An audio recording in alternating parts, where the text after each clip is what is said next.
Welcome to my channel Mithu ask quiz.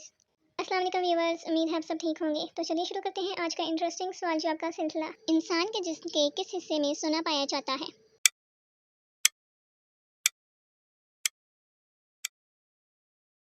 अंगूठे में पाया जाता है।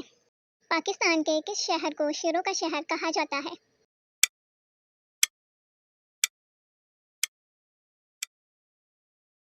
मंडी बहाउद्दीन को कहा जाता है।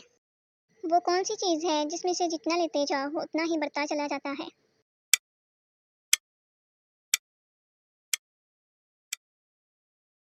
घड़े में से जितना ले उतना ही बढ़ता चला जाता है। वो कौन सा इंसान है जो रोजाना नहाए तो तब भी पाक नहीं हो सकता?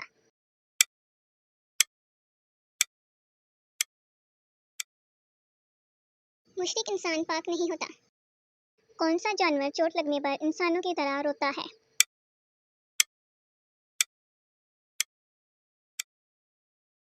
भालू इंसानों की तरह चोट लगने पर रोता है।